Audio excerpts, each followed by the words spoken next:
Hello, everybody, and welcome. This is Tom, and today I'm joined by Shay. Say hi, Shay. Hi, how are you, Tom? Great, and we're going to be talking about music, the arts, and music as the gift that just keeps on giving. Shay, thank you so much for joining us today. So you're here for a very unique reason. Jenny just called me. I was out to lunch at First Watch, and she said, hey, I need you to get over to the studio real quick because we have an awesome guy, Shay, who's donating some instruments to the school because of an amazing cause and just an incredible story. So before we get into the story, why don't you tell us a little bit about yourself and the impact that music has had in your life, and we'll talk about how that brings you here today. Sure, Tom, I appreciate that. So my name is Shay Atluru. I'm president of DTC Engineers. I'm an engineer myself and moved to Sarasota about 4 years ago from Connecticut after 42 years there. And we came to America in 1969 and settled in Connecticut and didn't really know much about the music or Western music in general. And about third grade, I walked in the music class and the instructor gave me a bass clarinet and said, why don't you join the band? Nice. And I said, exactly. It's kind of Sherman Kahn was his name, Clintonville Elementary School in North Haven, Connecticut. And Mr. Kahn said, take this instrument and play and practice it. You'll appreciate it long term. So I carried this big, giant instrument every day. I didn't know there were bass clarinets. That's awesome. Yeah, exactly. Well, there was only two instruments left. There's a French horn and bass clarinet. Okay. That's what was left because all the good stuff was taken by others. So me being the new guy in town, I got what was left over, right? So I got the bass clarinet and lugged this big thing back and forth from school every day, practice it. It was a bass clef, so it wasn't necessarily a highly profile instrument, but it did teach me a lot about numbers, math, physics, and so forth, which later on actually had an impact on my life in becoming kind of good and adept at math and science, because becoming an engineer, those things are very relevant. And I think music had a big part and role in my life in terms of teaching me those things. Understanding rhythm, understanding numbers, beats, composition were all very important. As much as it might be art, there's a lot of science and math to it as well. I think, Tom, you appreciate that. Yeah, totally. So how long did you stick with the bass clarinet? I played in the symphony since third grade to about 12th grade. Oh, then wow. I played for two years afterwards in college at Vanderbilt University in Nashville, Tennessee. And then I had, in the same time, around 16, I started playing guitar. And so I picked that up a bit. Never really adept at lead, but was not too bad in rhythm and generally, power chords, as in, 1980s metal kind of thing. Yeah. And so I appreciated that. And then in 2008, unfortunately, I suffered an illness, so I was paralyzed and have permanent neuropathy in my hands, so I can't really play anymore. So I still have all my instruments. I have all my Les Pauls and Stratocasters and Explorers and Flying V's on the wall in my house, but unfortunately, my children didn't pick up guitar. I've got two girls in college, and they played piano. My son came here to Music Compound and played piano. So none of them actually picked guitar up. So I've got one son left, so he's my golden ticket, hopefully, at some point. Well, I didn't pick up guitar until college, so you got plenty of time for them to get that. And we have a lot of adults that come here because they've wanted to learn guitar all their life. So there's always hope for those Flying V's. If not, you can bring them down here. We'll give them to our 4-year-old kids rockers. Sure, yeah.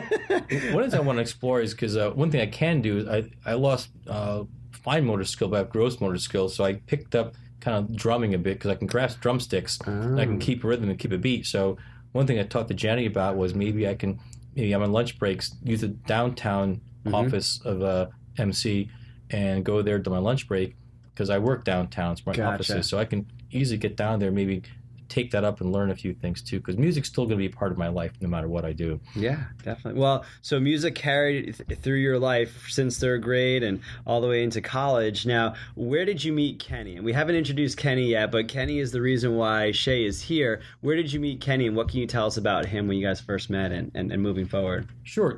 Kenny Hill and I met in 1991 when I graduated from college. I went to New Haven, Connecticut, and we were working on a project as an engineer. I was working as an engineer for a Yale University building, and the contractor was a gentleman named Kenny Hill, roughly 5-6 years older than me. And we hit it off. He was very good at what he did, very exacting, particular, as are we in the engineering field.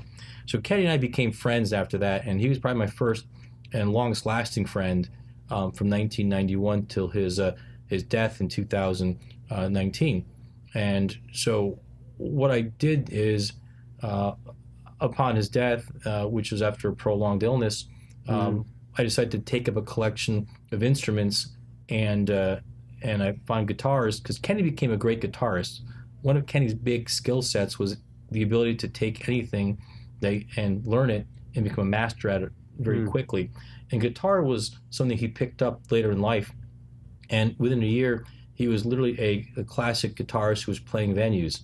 Wow. And so when he passed away, I decided the one gift I can give back to Kenny and his family as a remembrance is the lasting gift of music that it had on him and on me too.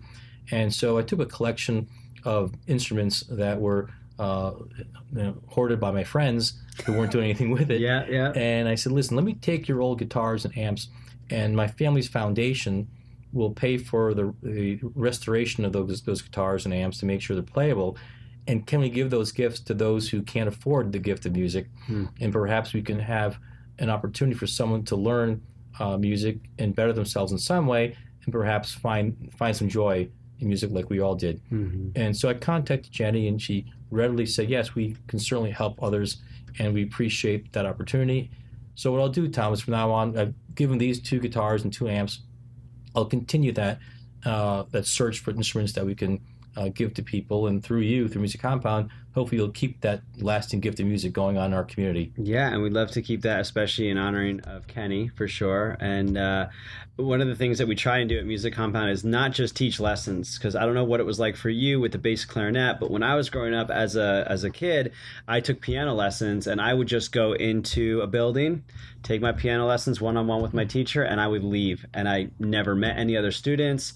I never shared it at school. I just kind of was taking piano lessons because that's just, my parents wanted me to have a musical background, and I'm so thankful for that.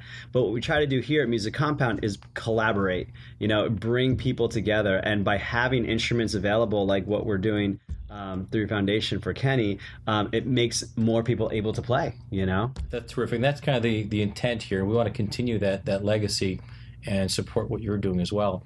And we appreciate also that Music Compound has expanded. Now you're downtown as well. You're not just here in Cattleman. You've broadened your reach, which gives you some access, and gives others access who can't get down here to Cattleman. They can go to downtown and go to that branch as well. So we're so thankful for the generous donation and the partnership moving forward. We've actually been partners for a little longer than just today, right? Because we're actually a part of the organization that you're the chair of, Downtown Sarasota Alliance. Is that correct? That's correct. So you're also a member of the DSA, and I'm the chairman of it currently, and we appreciate that partnership as well. And we're looking forward to seeing you at our annual event, which is next Thursday at 6 o'clock at the Friendship Center. And what's the date on that? Because this podcast will come out next week. It's October 10th. Okay, October 10th. Yeah, we'll definitely be there. And DSA, just so you guys know, is what we've been a part of for the past year, where we've actually taken our students from Music Compound and we brought them to the downtown area to perform live. And the students love it, the families love it, and I think the businesses love it because we bring like a whole crew of people to that area. I know that it's been fun watching the opera goers, just appreciate the rock and roll that some of these kids are now learning. It's been a lot of fun. Yeah, and we want to continue that opportunity with you all, because I think it's good for the kids too to be performing in public and learn those skills as well. And it's good for other citizens to know that we have these assets in our community, and maybe they'll get more involved and provide some more support too. But certainly as the DSA chairman, I would invite Music Compound to do more of that, and I'll certainly facilitate any more opportunities to have you play at events and be more visible in downtown core. Awesome. Well, thank you so much, Shay, for coming out. If you want to learn more, you can visit musiccompound.com. We'll have a special link under the podcast section for the foundation and any kind of donations that and a picture of Shay and all the instruments that they donated, so you can learn more about what was going on. So thank you very much for being here. Thank you, Tom.